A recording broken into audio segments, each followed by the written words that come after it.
बहुत बहुत शुक्रिया आकर्ष। टूट कर तार तार होता है, गीत मन का श्रृंगार होता है। बेबसी टीस हो व्यथा मन में, तब कोई गीतकार होता है। पंडित रूप नारायण त्रिपाठी की इन पंक्तियों के साथ चलिए शुरू करते हैं। गीत के साथ गीत की बातें। श्री गीत चतुर्वेदी वो शख्स हैं जो एक बेहतरीन कवि, लघु कथा लेखक होने के साथ साथ एक उपन्यासकार हैं। अवंत ग्रांडे लेखक के नाम पर इनको जाना जाता है। अनोखी प्रतिभा के धनी गीत जी कई प्रतिष्ठित पुरस्कारों से सम्मानित हैं। इनको 2007 में कविता के लिए भारत भूषण अवार्ड से सम्मानित किया गया। कथा साहित्य में उनके योगदान के लिए 2014 में कृष्ण प्रताप अवार्ड से नवाजा गया। गीत जी एक लेखक और समीक्षक के तौर पर लगातार कार्यरत हैं।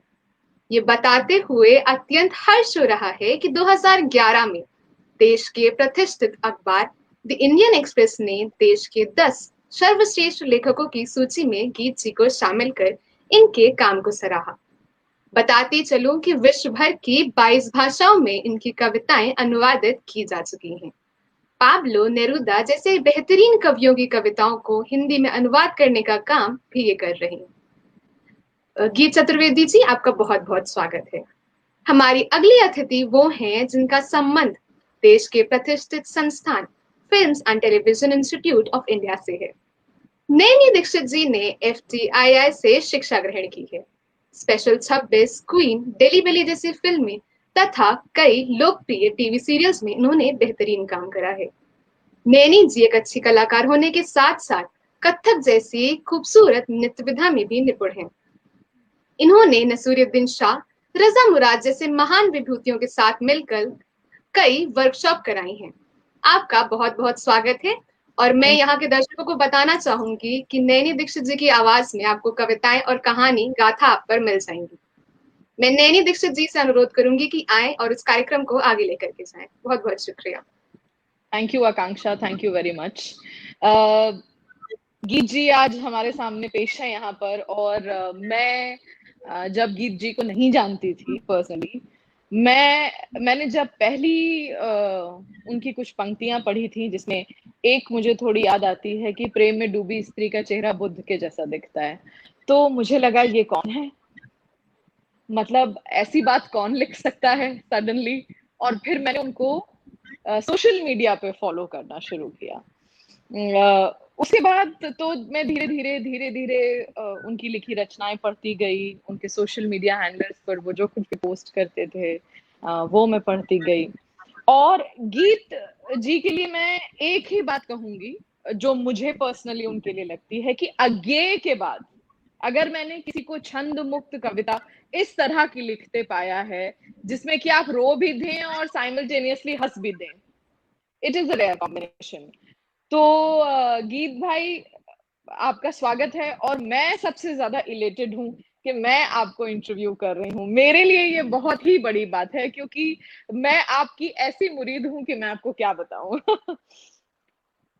आपकी बहुत सारी 11 किताबें प्रकाशित हो चुकी हैं, जिसमें से 2 कहानी संग्रह हैं, 3 कविता संग्रह शामिल हैं।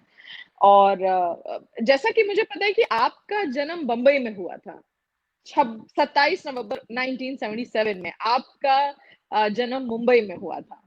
तो मुझे कुछ जरा बंबई से आपका कनेक्शन आप पहले बताइए। नमस्कार नैनी जी, और सबसे पहले तो आपको शुक्रिया इतने सुंदर शब्दों में परिचय कराने के लिए।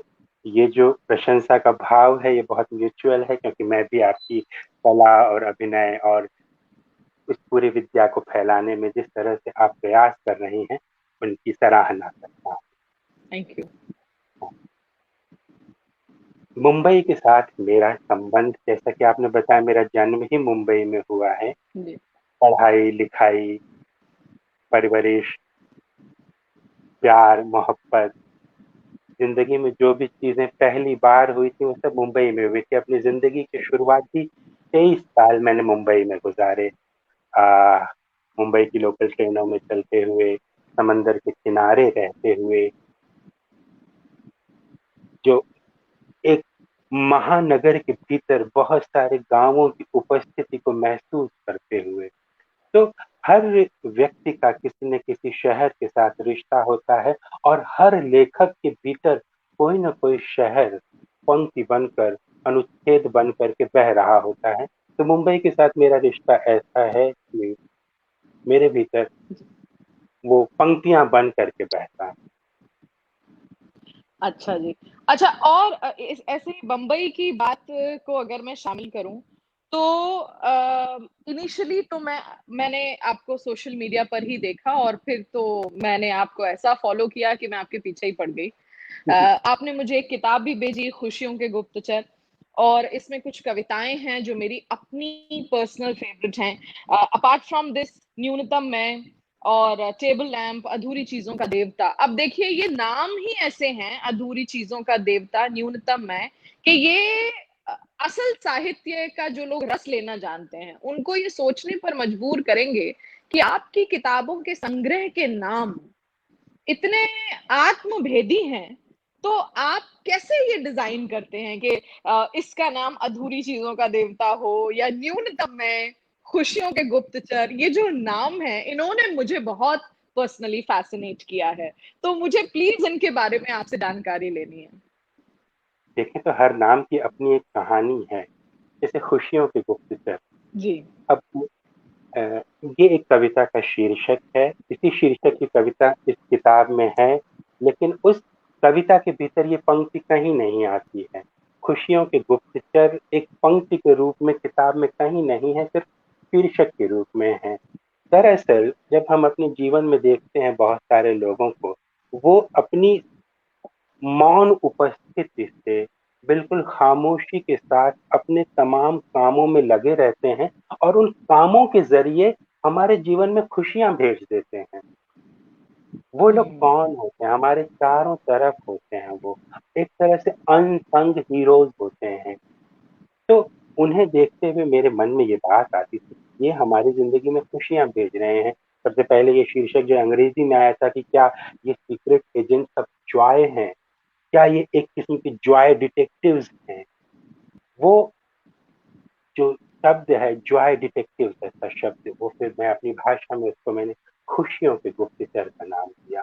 और मैं मानता हूँ कि ये सारे लोग जो हैं, सिर्फ अपने उपस्थित हो जाने से, जिंदगी में ऐसे बहुत से लोग होते हैं जिनके साथ हमारा कोई रिश्ता नहीं होता, जिनके साथ हमारा कोई वार्तालाप, कोई संवाद नहीं होता है, लेकिन फिर भी महज उनको देख लेने भर से हमें खुशी महसूस होने लगती है। मेरी नजर में ऐसे लोग जो हैं वही खुशियों के गुप्तचर हैं, वही सीक्रेट एजेंट्स ऑफ जॉय हैं। उन्हीं को आधार बना के वो कविता लिखी थी। और जब अपनी किताब के लिए एक मुफीद शीर्षक की तलाश में कर रहा था, तो इससे सुंदर पंक्ति मुझे उसमें नहीं मिली। इसी तरह अधूरी जी चीजों का जी देवता, जी। अधूरी चीजों का देवता एक ऐसी पंक्ति है जो अरुंधति रॉय की किताब का शीर्षक है, द गॉड ऑफ, स्मॉल क्या, things. God of small thing, the God of जी स्मॉल थिंग। हिंदी में उसे कहेंगे मामूली चीजों का देवता। मैंने अपने जी। टीनेज में पढ़ी थी गॉड ऑफ स्मॉल थिंग्स, ये शीर्षक मुझे अच्छा लगता था। ऐसी बातचीत के दौरान मैं अपने एक मित्र से कह रहा था कि यार मैं कोई काम पूरा नहीं कर पाता, जो काम उठाता हूँ वो अधूरा छोड़ देता हूँ।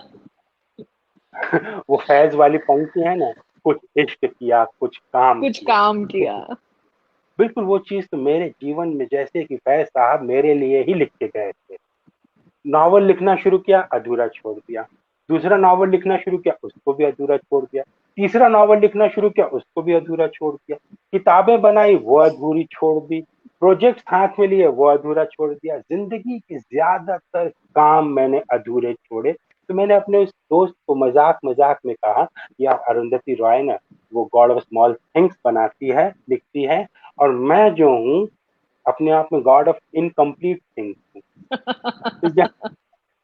तो इसी बात को उठा करके कि मैं अपने जीवन में कैसे अधूरेपन के साथ खेलता हूँ, जी और तमाम कलाएं, दुनिया की तमाम कलाएं, चाहे वो लेखन हो, चाहे वो पोएट्री हो, चाहे वो म्यूजिक हो, चाहे वो एक्टिंग हो, अपने आप में अधूरी हो। कोई कला पूरी नहीं होती है, क्योंकि अगर वो पूरी होती तो खत्म हो जाती, वहीं रुक जाती। जी। लगातार उसका इन्वेंशन री इन्वेंशन होता रहता है। तो यहाँ से बन गया अधूरी चीजों का देवता। तो खैर, वंडरफुल, ऐसी ही हर नाम वंडरफुल। की अपनी एक कहानी है। जी। जैसे कि सबके अपने जो भी साहित्यकार होते हैं, सबके अपने कोई फेवरेट लेखक होते हैं, कोई पोएट होते हैं, किसी का कोई, जैसे मैं एक्टर हूँ तो मेरे अपने कुछ फेवरेट एक्टर्स हैं जिन्होंने मुझे बहुत मजबूर किया होगा एक्टिंग करने के लिए, जिसमें दिलीप कुमार साहब का नाम तो मैं सबसे पहले लेना चाहूंगी। तो वैसे ही मैंने अक्सर नोटिस किया है कि पाब्लो नेरुदा से आप बहुत इंस्पायर्ड नजर आते हैं। तो पर्सनली मैं जानना चाहती हूँ कि पाब्लो नेरुदा का आपके लाइफ में या आपकी राइटिंग में या जो कुछ भी इतना ब्यूटीफुली आप लिखते हैं, क्या उनकी छाया है इसमें, क्या उनका बहुत बड़ा हाथ है आपके जीवन में? बिल्कुल बिल्कुल, पाब्लो नेरूदा एक ऐसे विशाल पेड़ हैं, कविता के विशाल पेड़ हैं, जिसके नीचे बैठ करके हम लोग जिंदगी की धूप में थोड़ी सी छांव पा लेते हैं, हम जैसे कवि, हम जैसे शायर। और नेरूदा के साथ मेरा बायस इसलिए भी है क्योंकि नेरूदा पहले अंतर्राष्ट्रीय कवि थे जिनको मैंने इस तरह से पढ़ा। 17-18 साल की उम्र में मेरी कविताएं छपनी शुरू हो गई थी और मैं काफी कुछ तमाम जगहों पे छप रहा था। उसी समय मेरी पढ़ाई का विस्तार होना शुरू हुआ और मैंने हिंदी की एक पत्रिका में पढ़ा कि नेरूदा जो है वो दुनिया के सबसे बड़े कवि हैं। तो सिर्फ इतना लिखा था, नेरूदा दुनिया के सबसे बड़े कवि हैं।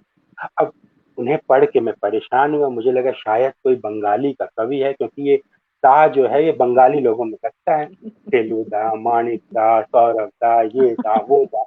मुझे लगा नेहरू दा भी जो है वो बंगाली के कवि है। मैंने अपने कुछ बंगाली मित्रों से पूछा, उनको ये कुछ पता ही नहीं था। जी। खैर, और पढ़ता रहा। दूसरी पत्रिका में पाब्लो नेरूदा चिली देश के रहने वाले दुनिया के बहुत बड़े कवि हैं। तब मुझे समझ में आया कि अरे ये बंगाली नहीं है, ये तो स्पेनिश भाषी। अच्छा। मैं पहुंच गया, पता है मेरे पास जो है, कॉलेज लाइफ थी, स्टूडेंट जीवन था वो विद्यार्थियों का। बहुत जेब में पैसे तो होते नहीं थे, लेकिन फिर भी जो पॉकेट मनी मिलती थी उसको जमा उमा करके मैं पहुंच गया दुकान में। फोर्ट में आज भी वो दुकान है, पीपल्स हम्म। बुक हाउस, फोर्ट में है वो। हम्म। वहां पहुंच गया मैं। मैंने कहा मुझे पाब्लो नेरूदा की किताबें चाहिए और सारी किताबें चाहिए। तो उन्होंने एक स्टॉल की तरफ इशारा कर दिया, बोले सारी तो नहीं है, लेकिन जो भी यहाँ पर 7-8-10 किताबें हैं वो ले लीजिए। तो 7-8-10 लेने लायक मेरे पास पैसे नहीं थे। मैं तो जितना भी जुटा उठा के लेके गया तो एक ही किताब लायक पैसा जमा हुआ। वो उस जमाने में इंडिया इंक का एडिशन आता था, वो रेसिडेंस ऑन अर्थ का वो एडिशन मेरे पास आज भी रखा हुआ है। तो पाब्लो नेरूदा पहले ऐसे अंतर्राष्ट्रीय कवि थे जिसे मैंने एक्सप्लोर किया, और उन्होंने पूरी दुनिया के साहित्य की खिड़की मेरे लिए खोल दी। वो उस बुजुर्ग की तरह थे जिनकी उंगली पकड़ करके मैं अंतर्राष्ट्रीय साहित्य की गलियों में चलने लगा। तो अच्छा जी। इसलिए जो है, जी। इसलिए आपने इस जैसे अभी इसको बोला, आपने जैसे अभी अभी कहा कि आप 18-19 वर्ष के थे तो आपकी कविताएं तभी छप मतलब पब्लिश होने लगी थी, प्रकाशित होने लगी थी, लोग जानने लगे थे उन कविताओं को। तो इसी के चलते मैंने एक सवाल आपके लिए फॉर्म किया था, क्योंकि मुझे ये पता चला कि 13 साल की उम्र में आपकी पहली कविता रचना प्रकाशित हुई थी। तो मतलब उस समय तो ऐसा होता है ना कि हम खेलते कूदते हैं, मजाक मस्ती करते हैं, बच्चे अपने ऐसी चीजों में लगे रहते हैं, और उस समय आपकी पहली कविता, पहली रचना प्रकाशित हो चुकी थी। So at a very young stage, 13 years is what, nothing, कि आपने कहा कि 18 साल का था तो मुझे पता चला अच्छा पाब्लो नेरूदा, फिर आपने उनके विषय में रिसर्च किया। तो ये कीड़ा आपको कहाँ से आया कि मतलब 13 साल की उम्र में आपकी प्रकाशित हो गई रचना, और वो रचना क्या थी? वो ना एक कोई बहुत सोच समझ के किया गया काम नहीं था। वो बिल्कुल जी। दुर्घटना की तरह या संयोग की तरह मेरे जीवन में आया था। वो किताबों के साथ और इन सब चीजों के साथ मेरा रिश्ता था, क्योंकि घर में किताबों का माहौल था। मेरे पिताजी खुद लिखते थे, वो बहुत जी। अच्छा संगीत बजाते थे। जी। और मेरी बड़ी बहन, उनका किताबों के साथ बहुत गहरा रिश्ता था। किताबें पढ़ने की आदत, किताबों के प्रति प्रेम, भाषा के प्रति प्रेम, वो मुझे मेरी बड़ी बहन ने सिखाया था, या बड़ी बहन ने ही मुझे दिया। एक दिन ऐसे ही 12 साल का रहा हूँगा मैंने बैठ करके एक कहानी लिखी, छोटी सी, फुल स्केप पर उसको लिख करके, हाथ से लिख करके, लिफाफा बना करके भेज दी टिंकल मैगजीन में। बच्चों की पत्रिका अच्छा मुंबई से निकलती जी थी, टिंकल। और मुझे बहुत पसंद थी उसके कैरेक्टर, सुक्पंदी, शिकारी शंभू, ये सब हाँ, लोगों शिकारी की शंभू, यस यस। शंभू, मुझे बहुत मजा आता था और मैं हमेशा उसे पढ़ता था और उसमें छपने का सपना भी लिए रखता था। एक कहानी लिख करके मैंने संपादक को भेज दी, अंकल फै को, और 6 महीने बाद मैंने पाया कि वो छप करके आ गई। मैं क्लास में बैठा हुआ था, क्लास में बैक बेंचर वो पीरियड के दौरान ही कॉमिक्स पढ़ते थे, तो वो लोग बैठ करके कॉमिक्स पढ़ रहे थे, टिंकल पढ़ रहे थे। थोड़ी देर बाद आकर के उन्होंने मुझसे पूछा कि ये जो तेरा नाम, ये गीत चतुर्वेदी यहाँ छपा हुआ है, ये क्या तू ही है क्या? मैंने वो देखा कि अरे ये तो मेरी कहानी है। मैंने कहा हाँ बिल्कुल मैं हूँ।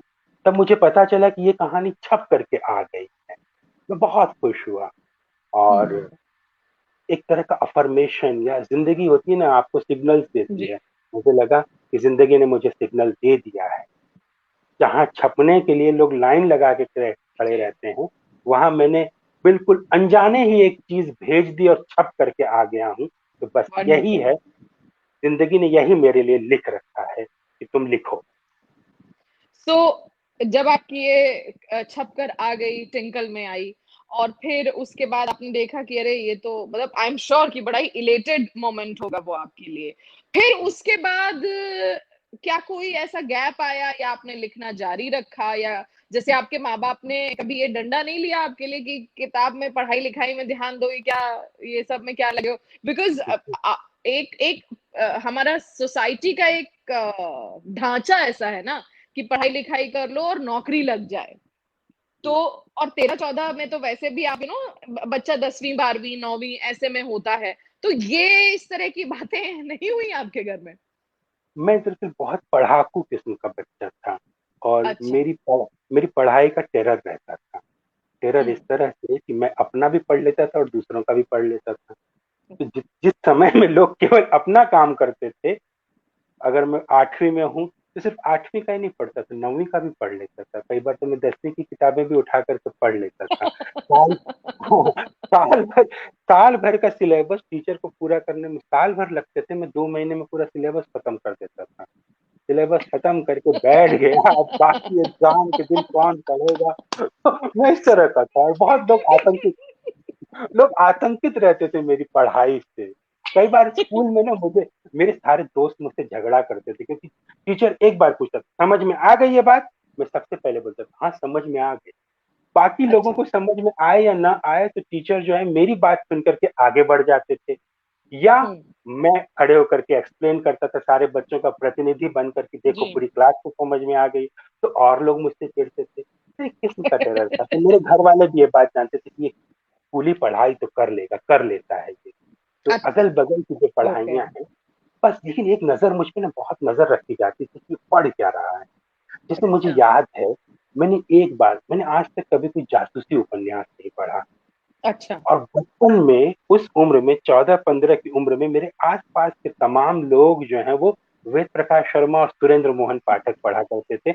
मेरी बड़ी बहन भी सुरेंद्र मोहन पाठक की बड़ी प्रशंसक हुआ करती थी। सुरेंद्र मोहन पाठक की सुनील सीरीज, विमल सीरीज, ये सब वो पढ़ डालती थी और हाँ। खूब बात करती थी।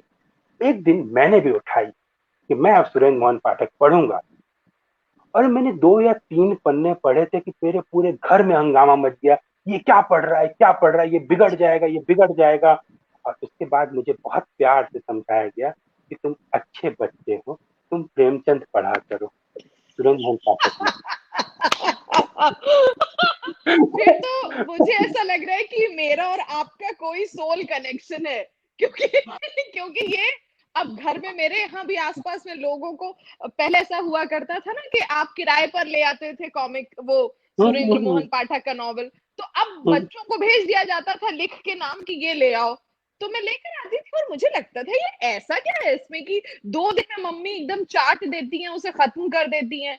तो मैंने भी ऐसा किया था और मुझे भी ये कहा गया कि ये तुम्हारे लिए नहीं है, तुम प्रेमचंद पढ़ो, ईदगाह पढ़ो, बूढ़ी काकी पढ़ो, तो वाह वाह, ये तो मतलब एक पैटर्न है मतलब घरों का। बिल्कुल यही पैटर्न वंडरफुल, हमारे घर में भी यही वंडरफुल, पैटर्न। वंडरफुल। अच्छा, अब एक और सवाल मेरे जहन में आया, आपने अपनी बहन का जिक्र किया कि उन्होंने एक तो आपको काफी ये भी पुश किया कि लिखने के लिए, और बार बार आप बचपन की जब भी बात कर रहे हैं तो काफी बार आप अपनी सिस्टर की बात कर रहे हैं, तो मुझे ऐसा पता चला कि उनका निधन बहुत अर्ली एज में हो गया, she was very young when she died. How did it affect you? बहुत बुरी तरह असर पड़ा था। 1900, मुझे वो दिन अब भी याद है, वो 27 जनवरी 1993 का दिन था। वो मुंबई में दंगे हो रहे थे, दंगे चल रहे थे। वो 1992 के बाद वाले दंगे, एक चरण दंगों का जो है वो दिसंबर 1992 में चला था, और फिर 7-8 दिन की शांति रही थी। फिर जनवरी 1993 में दूसरे चरण के दंगे शुरू हो गए मुंबई। मेरी बड़ी बहन, वो 7-8 साल से बीमार थी और बार बार उन्हें अस्पताल में एडमिट कराना पड़ता था, और जर्जर स्थिति थी उनकी। वो पढ़ाई के अलावा और कुछ करती नहीं थी, किताबें पढ़ने के अलावा। उस दिन 27 जनवरी 1993 के दिन बहुत दंगे हो रहे थे, और उनकी तबीयत बिगड़ रही थी, और हम लोग तमाम कोशिश कर रहे थे कि इन्हें किसी तरह अस्पताल पहुंचाया जाए। बहुत फोन किए हमने, बहुत उपाय लगाए, लेकिन कहीं से हमें एम्बुलेंस नहीं मिल पाई, और तबीयत बिगड़ती गई, तबीयत बिगड़ती गई, और रात के 11:30 बजे उनका निधन। उस चीज ने मेरे ऊपर बहुत गहरा असर डाला था। मैं 15 साल का था उस समय, और मैंने पहली बार किसी को अपने सामने दम तोड़ते हुए देखा था। और और वो कितनी बड़ी लगातार, थी? वो 22 साल की थी। वो, मैं 15 का था, वो 22 आई की। सी। और तिल तिल करके मरते हुए तो हम उन्हें रोज देखते थे, लेकिन हम खुद ये मान नहीं पाते थे कि ये मर रही हैं, क्योंकि हमें ये बताया जाता था कि जल्दी वो ठीक हो जाएंगी, और एक दिन वो मर गई। हमने कभी सोचा नहीं था कि वो मर जाएंगी। हम जिनसे इतना प्यार करते हैं, जिनसे इस तरह जुड़े हुए होते हैं, उनकी मौत की कभी कल्पना भी नहीं करते हैं, लेकिन वो हमारे करेक्ट। सामने बिल्कुल उन्होंने दम दिया। वो पीड़ा, वो दर्द, वो बेबसी, वो आक्रोश, वो पूरी व्यवस्था के प्रति, वो मन ही मन हमारे भीतर पलता रहा, पुसता रहा। मेरी बहन, उन्होंने मेरे भीतर ना लिखने पढ़ने की इच्छा, लिखने पढ़ने की ललक, और लिखने पढ़ने का सपना जगाया था। मरने से 1 या 2 दिन पहले शायद उनको पूर्वाभास हो गया होगा कि वो नहीं रहेंगी। उन्होंने मुझे एक पेंसिल दी थी, बिल्कुल ताजा नई पेंसिल, और मुझसे कहा था कि तुझको जिंदगी में लिखना है, खूब लिखना है, तो इस पेंसिल से लिखना तू। मैंने हाँ दीदी ऐसा कहती वो पेंसिल ली, और उनके ही बिस्तर पे रख दी थी। वो उसी बिस्तर पे वो पेंसिल उनके सिरहाने भी पड़ी रही। 27 तारीख को जब उनकी मृत्यु हुई थी, उस समय वो पेंसिल उनके तकिए के बिल्कुल किनारे में रखी। उनके मरने के बाद मैंने वो पेंसिल उठा, और ऐसा तो मैं नहीं कहूंगा कि जिंदगी भर मैं उसी पेंसिल से लिखता रहा, क्योंकि मैंने उस पेंसिल को छीला, और महीने भर के अंदर वो पेंसिल खत्म हो गई थी। मैंने उस पेंसिल को बचा कर नहीं रखा, लेकिन ये जरूर कहूंगा कि मैं तमाम जितनी कलमों से लिखता हूँ, जितने पेन से लिखता हूँ, तो उन सब के भीतर मेरी दीदी की दी हुई वो पेंसिल राइट, अदृश्य रूप में रहती है। मेरी तमाम राइट। कलमों के भीतर मेरी दीदी की दी हुई पेंसिल रहती है। ये बात मुझे बहुत शिद्दत से महसूस हुई। तो वो जो उन्होंने आपको पेंसिल दी थी, ये मैं आपसे जानना चाहूंगी, तो पहली चीज आपने, आपको अगर याद हो कोई पोइट्री या कोई रचना, कोई ऐसी चीज जिसकी आप मुझे 2 लाइनें बता सकें, क्या लिखा था? मुझे बिल्कुल उस समय का कुछ भी नहीं याद है। वो अच्छा, 15-16 अच्छा। साल की उम्र में मैं बहुत सारी चीजें हम्म, लिखा करता था, हम्म। और ऐसे लिखा करता था जैसे कि बस कहते हैं ना, जैसे हमारे मुंबई में कि दिल में आया लिख दिया, तो बिल्कुल उसी राइट, अंदाज में राइट। दिल में आया और उसे लिख दिया। उसी चक्कर में तो महीने भर के अंदर पेंसिल ही खत्म कर दी थी, क्योंकि कहीं ना कहीं दिल में ये भी हो गया था, दीदी ने हाँ, पेंसिल दी मतलब मेरे को ग्रेट बनना है, ग्रेट बनना है मतलब अब आज ही लिखना मेरे को है। सब कुछ पूरा सब कुछ लिख डालना है। जी, मैंने बहुत लिखा, जी, बहुत लिखा, लेकिन जी, कुछ भी मुझे जी। याद नहीं, क्योंकि हाँ, इसीलिए मैंने आपका जितना कुछ भी मैं पढ़ा है, मैंने, अगर आपको याद हो, मेरी और आपकी बीच में बात भी हुई थी, मैंने आपको वॉइस नोट ये भी भेजा था कि मुझे सबसे जो मेरी पर्सनल चीज है आपके लिटरेचर की, इसके वो मोमेंट की जो बात आपकी लिखी होती है। जैसे मेरी फेवरेट कविता है आपकी चार वचन, क्योंकि वो इतनी मोमेंट की चीज है कि आप उसे डिजाइन नहीं कर सकते। चार वचन कहें या पीली साड़ी की बात करें, तो वो डिजाइन नहीं कर सकते आप। वो जिस वक्त बस घट रहा है और अगर आप वहां उस मोमेंट पे हैं, बस तभी वो पॉसिबल हो सकता है। तो मेरी आपसे पर्सनल रिक्वेस्ट ये है कि आपकी जो कोई फेवरेट कविता हो, तो प्लीज मुझे आप उसकी कोई थोड़ी दो चार लाइनें सुनाएं। जरूर, आपने चार वचन का जिक्र किया है। चार वचन जी, मुझे भी बहुत मेरे, पसंद जी। जी, मैंने कहा अभी, जैसे आपने कहा कि कोई सोल कनेक्शन है, तो चीजें अच्छा। दरअसल जो हाँ, हमारी पसंद मिलती जुलती है। बिल्कुल। वंडरफुल। मैंने हमारे तो साथ मैंने तो मार्किंग करके रखी हुई है इस किताब में कि मैं आपसे पर्सनली वो कविताएं चाहती हूँ कि आप वो सुनाएं। क्या बात है, बिल्कुल आप कहिएगा।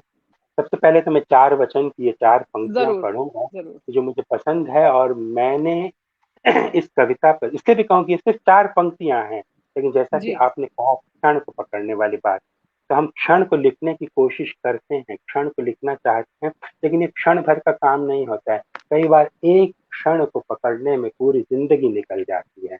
बुद्ध के जीवन में वो क्षण आया था जब वो अश्वत्थ वृक्ष के नीचे बैठे थे, और उस साधना के चौथे याम में वो क्षण आया था, लेकिन उसके लिए उन्हें 36 साल लगे थे। करेक्ट, ऐसी बिल्कुल। तरह बिल्कुल एक लेखक के जीवन में, एक व्यक्ति के जीवन में, एक कलाकार के जीवन में वो एक क्षण आता है, किसी को पूरी जिंदगी लग जाती जी, है और किसी को कई कई जिंदगियां लग जाती हैं। That's correct. खैर, मैं ये नहीं कहूंगा कि ये जी, बहुत इसके बारे में कुछ कहूंगा, लेकिन सिर्फ चार पंक्तियों को पढ़ के सुनाना जरूर। चाहता हूँ। चार वचन। खिलाई गई रोटी व दिए गए चुंबन कभी गिने नहीं जाते।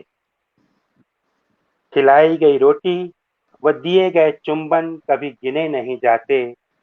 पोंछे गए आंसू और चुराई गई नसीहतें बताई नहीं जाती। भीगी हुई आत्मा को धूप में टांग कर सुखाया नहीं जाता। सिखाया नहीं जाता जिया हुआ प्रेम और सुना गया और सुना गया संगीत संगीत लौट के जरूर लौट आते कर हैं। जरूर आते हैं। लौट कर जरूर आते हैं। ये ही पैसेज मेरा फेवरेट है, और इसकी जो आखिरी लाइन है कि सुना गया संगीत लौट कर जरूर आते हैं। तो मैं ये पूछना चाहूंगी कि ये लाइनें जब आपने लिखी, इसका सबटेक्स्ट क्या रहा था आपके मन में? क्योंकि मैं जब से साल भर पहले आपने मुझे ये किताब गिफ्ट की थी और मैंने इसे पढ़ा, काफी बार पढ़ा, और चार वचन मेरी काफी favourite, one of the favourites हो गई। मैं ये सबटेक्स्ट नहीं जान पाई कि क्या आपके मन में आया होगा। मैं जेन्युइनली वो चीज जानना चाहती हूँ। ठीक ठीक तो मुझे भी याद नहीं है कि एग्जैक्टली क्या अच्छा मन जी। में आया, तो लेकिन मैं एक अच्छा चीज जी। बताऊं कि सबसे पहले मैंने ये कविता जो है वो 40 पंक्तियों की लिखी थी, और अपने जीवन में प्रेम के कई आई सी। अनुभवों को इसमें समेटने की कोशिश की। मैंने अच्छा। कई सारी घटनाएं लिखी थी, जिसमें छले जाने की स्मृति थी, किसी दूसरे को चीट करने की स्मृति थी, संगीत अच्छा की जी। स्मृतियां जी, थी, जी, कहानियां, जीवन की जी, कहानियां थी छोटी जी, छोटी। और लिखने से मैं बहुत, लिखने के बाद में बहुत उदास हुआ था कि नहीं, ऐसा नहीं लिखना चाहिए मुझे। क्या मैं अपने सामने इतना जैसे कि इंटीमेट नहीं। आपने खुशियों के गुप्तचर में एक जगह पर ये भी लिखा है कि मुझे क्या चाहिए, मतलब मेरे पास मेरा पेंसिल हो, मेरी टेबल हो। ये लाइनें मैंने अंडरलाइन करके रखी हुई थी इस किताब में। आपने हम्म, जिस तरह से उसे लिखा है, और जो आप अभी बता रहे हैं कि मुझे ऐसा ऐसा विचार आता था, so that's what I am trying to say, कि वो जो उससे मैंने ये अंदाजा लगाया था कि आप कितनी कितनी मोमेंट, इसे क्षणिक नहीं कह सकते, क्योंकि क्षणिक होने का मतलब तो है कि हुआ और ओवर हो गया। इसको उस क्षण में प्रेजेंट रहना कह सकते हैं। कि जिस तरह से इन कविताओं को आपने लिखा है।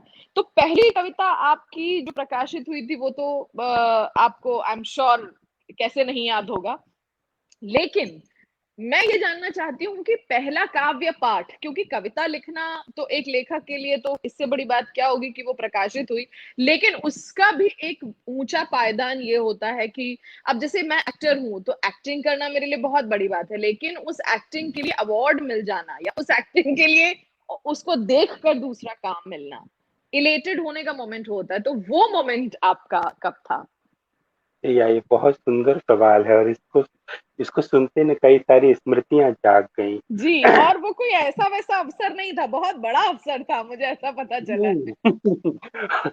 दरअसल कविताएं छप रही थी और लोगों के बीच चर्चा भी थी और मुझे कविता पाठ के निमंत्रण भी आते थे, लेकिन कॉलेज ये सब इनकी व्यस्तता में मैं पहुंच भी नहीं पाता था वहां पर।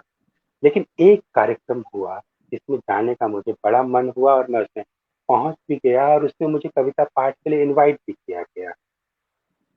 वो बम्बई में एक कार्यक्रम था जिसमें हिंदी के बहुत बड़े कवि ज्ञानेंद्र पति आए हुए थे। ज्ञानेंद्र ओके। पति का कविता पाठ था और उनके कविता पढ़ने से शुरू में, उनके कविता पाठ के पहले, जैसा कि होता है ना कि एक बड़ा कवि अगर पाठ कर रहा है तो शुरुआत में 4-5 यंगस्टर्स को मौका दिया जाता है कि आप भी जी। वहां पर पढ़िए। मंच का संचालन कर रहे थे आलोक भट्टाचार्य, और एक आलोक भट्टाचार्य मुंबई के एक बहुत माने हुए व्यक्तित्व थे, जी। मुझे बहुत प्यार भी करते थे वो। और ज्ञानेंद्र पति मंच पर बैठे हैं और अचानक उन्होंने कहा कि अब पी चतुर्वेदी आप आइए, आप आकर के कविता पढ़िए। मुझे पहले सूचना दी गई थी कि आप कविता जी। पढ़ेंगे, तो इसलिए मैं तो तैयारी से भी गया हुआ था, लेकिन वो एक ऐसा मौका था, मैं वहां ऑफ पहुंचा। कोर्स। ज्ञानेंद्र पति के सामने कविता पाठ करना, जिस कवि को आप पढ़ते आ रहे हैं लगातार, जिसको फॉलो कर रहे हैं, वो मंच पर बैठे हुए हैं और एक बड़ा ऑरा भी था उनका। मैं कविता पाठ किया मैंने, अब मुझे वो याद भी नहीं कि मैंने कौन सी कविता पढ़ी थी, लेकिन अच्छा। लंबी सी कविता थी। मैं 5-7 मिनट पढ़ता ही चला गया था। हम्म। खत्म हो गया ये ज्ञानेंद्र मोमेंट, हाँ पति, जी। हाँ ये जी। में खत्म हो गया। ज्ञानेंद्र पति का कविता पाठ शुरू हुआ और अपने कविता पाठ के पहले उन्होंने मेरा विशेष तौर पे जिक्र किया, अच्छा विशेष जी। तौर पे मेरा नाम लिया, उन्होंने मेरी कविता की तारीफ की। और उस जमाने में मैं थोड़ा बहुत ठीक ठाक सा दिखता था, मैं दुबला पतला भी था और 18 साल की उम्र थी। तो ज्ञानेंद्र पति ने मंच पर यह भी कहा कि आप तुम क्या कविता विता कर रहे हैं, आप जाइए थोड़ा मॉडलिंग वॉडलिंग कीजिए, बम्बई में रहते हैं आप। अच्छा जी। तो वो जो है कविता हम्म। पाठ के साथ साथ इस तरह का कॉम्प्लीमेंट मिलना भी ना, वो मेरे जीवन के सबसे आई एम सुंदर श्योर। स्मृतियों में है, आई एम क्योंकि श्योर। क्योंकि दोनों कॉम्प्लीमेंट ऐसे थे जिसको कहें कि कुछ ऐसे होते हैं ना कि आपने बहुत हाँ। मेहनत करके ये कॉम्प्लीमेंट ऑन किया है, लेकिन वो ऐसा राइट। था कि हाय किस्मत की देवी तुम पे मेहरबान हो गई थी, तुमको इसलिए वो मिल गया।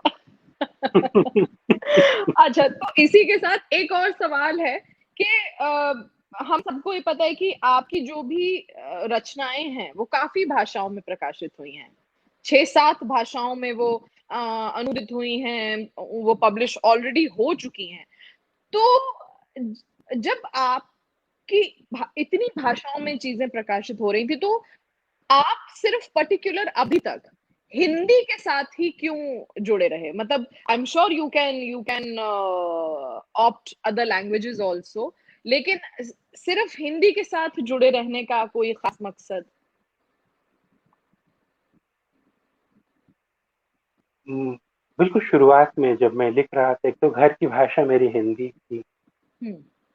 और 16-17 की उम्र में आकर के मैंने अंग्रेजी में कविताएं लिखनी शुरू कर दी थी। ओके। खूब सारी कविताएं अंग्रेजी में लिखता था। हालांकि मैं अपनी किसी भी कविता से खुश नहीं होता था, लेकिन उसी समय पढ़ाई के क्रम में, अपने पिताजी के साथ बातचीत करने के क्रम में, तमाम दूसरे सीनियर राइटर्स की सलाह, लिखित सलाह, वो अपनी किताबों में जो सलाह देते हैं ना, उन सलाहों के क्रम में एक चीज मुझे ये समझ में आ गई कि लेखन के लिए मुझे हमेशा वो भाषा इस्तेमाल करनी है जिस भाषा में मैं सपने देखता हूँ। मैंने अपने आप से हम्म। पूछा कि किस भाषा में सपने देखते हो। मैं अंग्रेजी में कभी नहीं देखता, मुझे मराठी आती, मैं मराठी में सपने नहीं देखता, मुझे हिंदी आती है, मैं सिंधी में कभी सपने नहीं देख सकता, हमेशा मैं हिंदी में देखा। जब चोट लगती है मुझे तो मेरा पहला रिस्पॉन्स हिंदी में निकलता है। बहुत सारे लोगों के रिस्पॉन्सेस उनकी दूसरी भाषाओं में होते हैं। राइट राइट तो यहीं यहीं पे मैंने अपने आप को ये समझाया कि हिंदी ही वो चीज है जो मेरे दिल की भाषा है, जो मेरे अवचेतन की भाषा है। तो अवचेतन की भाषा में रचनात्मक होने के लिए आपको अतिरिक्त श्रम करने की जरूरत नहीं पड़ती है, ऐसा मुझे महसूस हुआ। बस राइट। यही बात मेरे साथ सो साथ चलती है। जैसे कि आपने खुशियों के गुप्तचर में जो उसका फॉरवर्ड है उसमें लिखा हुआ है कि मुझे अपनी टेबल चाहिए, मुझे अपना पेन चाहिए, अपनी डायरी चाहिए लिखते रहने के लिए। एक सवाल मेरे मन में ये है कि एज एन एक्टर मेरे साथ कई बार ऐसा होता है कि मैं रिहर्सल्स पे जाती हूँ, मेरा प्ले है या शूट है, या मैं एज अ टीचर कभी कभी ऐसा होता है ना कि आज नहीं पढ़ाना मुझे, मैं आज लेक्चर नहीं दे सकती, या आज मेरा शूटिंग पर मुझसे हो नहीं रहा है, because it is all about emotion, चाहे राइटिंग हो, म्यूजिक हो। तो आपके साथ ऐसा कोई मोमेंट आता है जहां पर आपको ये लगे कि नहीं आज मतलब नहीं है मेरा, मैं लिख नहीं सकता आज, ऐसा कोई टाइम आता है आपका, ऐसा फेज आता है? बिल्कुल। और ये बात मुझे लगता है कि बहुत नॉर्मल फेज है, ये बहुत नॉर्मल चीज है। वंडरफुल वंडरफुल क्योंकि वंडरफुल, यस। क्योंकि जिंदगी में दो चीजें हैं, हमारी पूरी जिंदगी ना युग्म में चलती है, जोड़े में जी चलती है, जी काला सफेद, दिन जी रात, धूप छांव। तो अगर प्रवाह है तो बाधा भी होगी, अगर नदी बह रही है तो बांध भी होगा ही होगा। तो अगर हम्म, मैं लगातार काम किए जा रहा हूँ तो कहीं ना कहीं मुझे रुकना भी होगा, या तो मैं खुद हम्म, चुन करके रुकूं, नहीं तो कुदरत मुझे रोक देगी, मेरा अपना स्वभाव, मेरी अपनी प्रकृति मुझे रोक देगी। तो बहुत नेचुरल तरीके से हफ्ते में एक आध बार तो ऐसा दौर आ ही जाता है अच्छा। जब लगता है कि नहीं भाई मेरे से नहीं होने वाला ये चीज। मैंने बहुत बहुत कोशिश कर ली, मैंने देखो 5 बार इस चीज को लिखने की कोशिश की, ये नहीं हुई। राइट। मेरे बहुत, मैं एक जी बात बताऊं, नैनी मेरे बहुत करीबी जी मित्र जानते हैं, जी बहुत करीबी मित्र जिनके साथ मैं अपनी रचनात्मकता पे चर्चा करता रहता हूँ, वो जानते हैं कि कितनी सारी चीजें मैंने हाथ में ली और छोड़ दी क्योंकि वो हुई जिसे नहीं मुझसे। जिसमें हाँ, जिसमें बहुत सारे ऐसे नॉवेल्स हैं आपके जो जो मुझे पर्सनली पता चला है कि वो बहुत एक लंबी रेस तक पहुंच गए हैं और अब वो रुके हुए हैं। बिल्कुल बिल्कुल, जैसे रानीखेत एक्सप्रेस का नाम, रानीखेत एक्सप्रेस का नाम बार बार लिया जाता है, मैं जहां भी जाता हूँ वहां मुझसे कहते हैं रानीखेत जी एक्सप्रेस कब आने वाली है। उस जी उपन्यास की घोषणा 2012 में कर दी थी मैंने, और उसके कई अंश, लगभग 7 या 8 अंश विभिन्न पत्रिकाओं में प्रकाशित भी हो चुके हैं, और उन अंशों के आधार पे उसे ना हिंदी की बहुप्रतीक्षित किताब की सूची में शामिल किया था कुछ अखबारों हम्म, ने। आज 10 साल होने को आ गए, वो किताब मैंने पूरी ही नहीं की। अरे वो किताब आज तक पूरी नहीं की, लेकिन मैं जहां जाता हूँ उसकी इतनी प्रसिद्धि है, लोग उसका इतना इंतजार कर राइट रहे हैं कि मुझसे उसके राइट। बारे में पूछो। ये उसी अब तरह तो की मैं भी कर चीजें रही हैं। हूँ फिर। ये उसी तरह की बिकॉज चीजें हैं। बिल्कुल बिल्कुल, वो एक कहावत है ना, that if a writer falls in love with you, you never die. तो हाँ, तो अब आपके लिए हम सब ऐसे ही प्रतीक्षा करें कि आप प्लीज उसे कंप्लीट करें। अच्छा, जैसे आपने कहा कि पाब्लो नेरुदा का एक बहुत बड़ा योगदान है या जगह है आपके अपने मस्तिष्क में, आपकी लिटरेचर में, आपको इस जगह पर पुश करने के लिए कि क्योंकि आपने कहीं ये लाइन पढ़ी थी कि वो विश्व के सबसे महान कवि हैं। वैसे ही हिंदी लिटरेचर में अगर मैं आपसे पूछूं तो आपको आपके मोस्ट फेवरेट कौन है? बहुत सारे लोग हैं, मैं मतलब सिंगल फेवरेट वाला आदमी नहीं, मैं मल्टीपल फेवरेट का आदमी हूँ, ओके, क्योंकि as multiple as if background फिर का। भी कुछ। बिल्कुल भी। जयशंकर प्रसाद, सूर्यकांत त्रिपाठी निराला, मुक्ति बोध, रघुवीर सहाय, कुंवर नारायण, विष्णु खरे, ये ऐसे कवि हैं 20वीं सदी के हिंदी साहित्य की, जिनके साथ मैं बार बार समय गुजारता हूँ, अलग अलग समय पे अलग अलग लोगों के साथ। लेकिन ये मुझे बहुत आकर्षित करते हैं, स्पेशली जयशंकर प्रसाद और उनकी कामायनी। जी ये जी, ना, जैसे मैंने Neruda was the first poet जिसको मैंने एक्सप्लोर किया, इंटरनेशनल दैट्स पोएट, करेक्ट। जैसे हिंदी में जयशंकर प्रसाद पहले कवि थे जिनको मैंने एक्सप्लोर किया। वो 12 की उम्र में मैं कामायनी पढ़ता था, और कामायनी की ना मुझे याद थी, अभी भी उसके कई सारे हिस्से याद हैं। कुछ समझ में नहीं आती थी, ईमानदारी से कहूँ, 12-13 की उम्र में कामायनी समझ में नहीं आती थी। जी जी, हिमगिर के उत्तुंग शिखर पर शिखर बैठ पर, गिरा जी शीतल जी छां। लेकिन इसमें एक जी लय है ना, एक जी धुन है, जी, तो हम इसको याद करके उसको दोहराते हैं। इतने राइट। बरसों बाद मैं जब दोबारा पढ़ता हूँ तो महसूस होता राइट। है कि सबसे तो मेरे फिर सबसे दिल के करीब है। अच्छा, तो फिर इसी के चलते आप मुझे बताइए कि आपकी लेखन की प्रेरणा क्या है? मतलब मेरा पूछने का मतलब ये कि किसके लिए लिखते हैं आप? बिकॉज़ एक तो अवलंब होता है ना किसी ना किसी का कुछ ना कुछ कि मेरा रुझान इस चीज़ के लिए है, मैं इस चीज़ से प्रेरित होता हूँ, तो लिखता हूँ, या मैं इस चीज़ से प्रेरित होती हूँ, तो एक्टिंग करती हूँ। तो वो आपकी प्रेरणा क्या है? प्रेरणा तो बहुत सारी चीजें हैं। ये पूरा जी, ये पूरा व्यक्तित्व, ये पूरा समय, ये मेरे दोस्त, मुझसे बोलने वाले लोग, मुझसे न बोलने वाले लोग, मुझ पर घटने वाली चीजें, मुझ पर न घटने जी, वाली चीजें, ऐसी पूरी सूची है जो मुझे प्रेरित करती है। लेकिन मैं लिखता किसके लिए हूँ, ये एक अलग सवाल है, क्योंकि हुँ, इसका कोई जवाब नहीं है। मैं इसको बहुत ऑनेस्टली ऐसे कहता हूँ कि मैंने खुद के लिए लिखता हूँ। जैसे तुलसी बाबा कह के गए थे, पांच है सुखाए रघुनाथ गाथा, जी, कि अपने जी, लिए मैंने जो भी कुछ लिखा है वो अपने लिए लिखा है। उसी राइट। तरह मैं खुद कहता हूँ, लिखता मैं अपने लिए हूँ, लेकिन मेरे अलावा अगर उसे कोई दूसरा पढ़ लेता है तो वो मुझको मिला हुआ एक बोनस। तो राइट, मेरी पूरी जिंदगी या किसी एक लेखक की पूरी जिंदगी दरअसल इसी बोनस पे चलती है। ये बोनस जितना बढ़ता जाता है, उसका दायरा सोच का और काम का राइट। उतना अधिक बढ़ता चला जाता सो सवाल तो मेरे पास बहुत हैं। मतलब हमें एपिसोड 1, एपिसोड 2, एपिसोड 3 ऐसे करना पड़ेगा। 2 सवाल बहुत इम्पोर्टेंट हैं मेरे लिए कि अपार्ट फ्रॉम राइटिंग और क्या-क्या चीज़ें हैं जिसमें आप शौक रखते हैं? क्या चीज़ें हैं जो आप जैसे बिंज वॉचिंग कहते हैं कि मैं एक्टिंग के अलावा मुझे किताबें पढ़ने का बहुत शौक है, मैं दिन-रात पढ़ सकती हूँ, या मुझे थ्रिलर देखने का बहुत शौक है, क्योंकि मुझे कहीं न कहीं ये चीज़ें भी पता चली हैं कि आप थ्रिलर की तरफ भी अभी मुखातिब हुए हैं। है। तो जी, तो मैं आपको कहीं न कहीं स्टॉक करती रहती हूँ। सो उसके अलावा और ऐसी क्या चीज़ें हैं जिसमें आप बिंजिंग जिस पे आपकी होती है? सिनेमा सिनेमा में मुझे सिनेमा देखना बहुत पसंद है, और तरह तरह का सिनेमा। अ, जैसे अब मैंने लेटेस्ट मूवी जो देखी है वो कल परसों जो देखी है वो गिप्पी ग्रेवाल की है। वो बाजी इन प्रॉब्लम पंजाबी फिल्म है वो। ओके, मुझे ओके, पंजाबी ठीक ठाक तरीके से मुझे आती है तो मैं उसे समझ लेता हूँ। ओके, गिप्पी ग्रेवाल और स्मीप कांग का पंजाबी सिनेमा भी उतना ही एंजॉय करता हूँ जितना पोलिश क्रिस्टोफ किस्लोवस्की का दैट्स करेक्ट। सिनेमा, या माइकल एंजेलो एंटोनियोनी का सिनेमा, या आकी राइट, काउरिस्माकी का सिनेमा, यासुजिरो राइट, ओजो।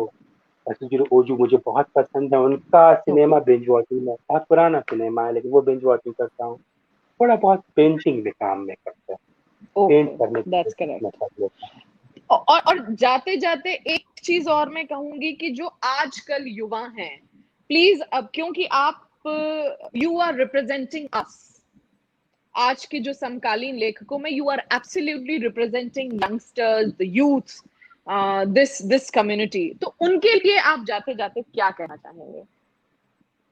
बस यही कि खूब पढ़ें, जितना हो सकता है उतना पढ़ें, जिस काम को हाथ में लें पूरी ईमानदारी के साथ उसको अंजाम दें, अपने दिल को मजबूत और कड़ा रखें, और हम जैसे लोगों की सलाह कम से कम सुने, अपने दिल की ज्यादा सुने। सवाल तो सच में मेरे पास इतने हैं कि हम इसे एक एपिसोडिक 8-9 एपिसोड्स बना सकते हैं इसके। But since we have time constraint, I am extremely happy and elated कि मैं फाइनली आपका इंटरव्यू ले पाई, आपसे मेरा साक्षात्कार हुआ। इनफैक्ट आपका साक्षात्कार मुझसे हुआ, मुझे ऐसा कहना चाहिए। And you have no idea, I am one of the greatest fans you have in your kitty now. Thank you very much कि आपने अपना समय गाथा को दिया, मुझे दिया। मैं आपकी जितनी तारीफ करूं वो कम है। Thank you very much. Thank you very much Naini ji, मुझे बहुत अच्छा लगा। Thank you, it was wonderful. Likewise, बहुत बहुत लाइकवाइज। शुक्रिया थैंक आपका गीत वंडरफुल। चतुर्वेदी जी, बहुत बहुत शुक्रिया नैनी दीक्षित जी। नैनी दीक्षित जी, आपके सवालों से हम लोग गीत चतुर्वेदी जी की जिंदगी में एक बार झांक पाए, उनका बचपन, उनका जी, उतार, उनका चढ़ाव, उनकी सक्सेस, हर चीज के बारे में जान पाए। मैं बहुत जी, शुक्रगुजार हूँ कि आप लोग यहाँ आए। और जैसा आपने थैंक सीरीज की बात करी, तो गाथा जी, में आप लोग शायद ये भी कोशिश कर सकते हैं कि एक इंटरव्यू सीरीज करी जाए। बिकॉज हम सब जानना Absolutely. चाहेंगे गीत चतुर्वेदी जी के बारे में बहुत अच्छे। अभी तो मैं गीत जी की इस किताब पर बिंजिंग कर रही हूँ, क्योंकि मैं जल्दी ही अपनी आवाज में गीत जी की कविताएं लेकर आ रही हूँ। कोशिश तो पूरी करूंगी कि मैं न्याय कर पाऊं। बाकी तो फिर गीत भाई ही उन्हें सुनेंगे और बता पाएंगे कि मैं उस बिल्कुल लायक बिल्कुल निकली या नहीं निकली। बिल्कुल, मुझे पूरा भरोसा है, मुझे पूरा भरोसा थैंक है यू। इन कविताओं के थैंक यू। साथ जो आपकी संगत है, बहुत सुंदर, बहुत। Thank thank you. You. I am grateful to बहुत बहुत गाथा। Thank you everybody. Thank you very much. बहुत बहुत शुक्रिया। Thank you for coming. Thank you. Thank you. Thank you Geet ji. Thank you Naini ji. So इस कार्यक्रम को आगे बढ़ाते हैं और बढ़ते हैं हमारे अगले कार्यक्रम की तरफ।